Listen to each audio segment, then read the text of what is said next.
Benedict, kumusta ang sitwasyon ngayon dyan sa labas ng Senado?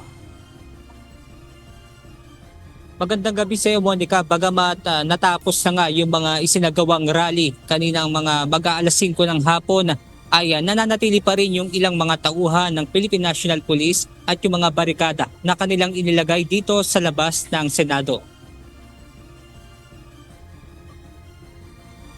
Pasado alauna ng hapon kanina nang magsidatingan ng iba't ibang grupo na pabor sa impeachment laban kay Vice President Sara Duterte.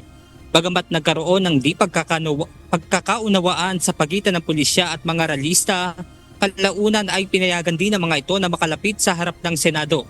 Ayon kay Makabayan President Lisa Masa, sapat ng batayan ang mga articles of impeachment upang maalis bilang Vice Presidente si VP Sara.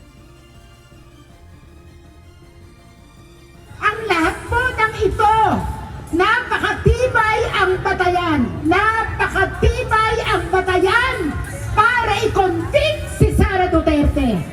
Ano ang sigaw natin ngayon? Convict! Convict!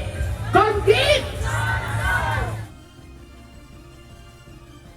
Ayon kay National Capital Region Police Office Chief Police Major General Anthony Aperin, isa sa kanilang pinaghahandaan ay ang pagkakasabay ng grupo ng mga pabor at hindi pabor. Nakahanda rin anya mag-adjust ang bilang ang NCRPO sa mga pulis kung kinakailangan. Less than 6,000. It's 5,942 to be exact.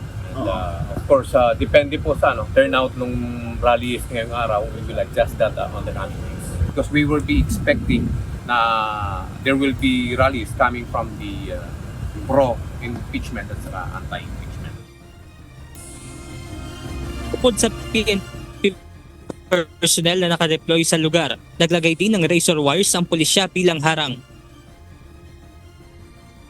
Of course, that will be necessary, especially kung magkaroon po ng tension or agitation mamaya. We have to deploy those barriers. At sa ganun, makabawas din po tayo sa nakababad po na kapulisan po natin.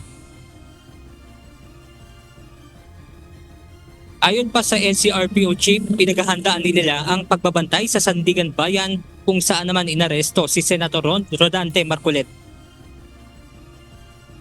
Siyang challenges kasi yesterday is of course paano yung magsabay yung mga activities doon sa Sandigan at saka dito sa Senado. But of course, despite those challenges, we have made the necessary adjustment and kagaya nga ng sabi ko kanina, we have maximized our deployment here.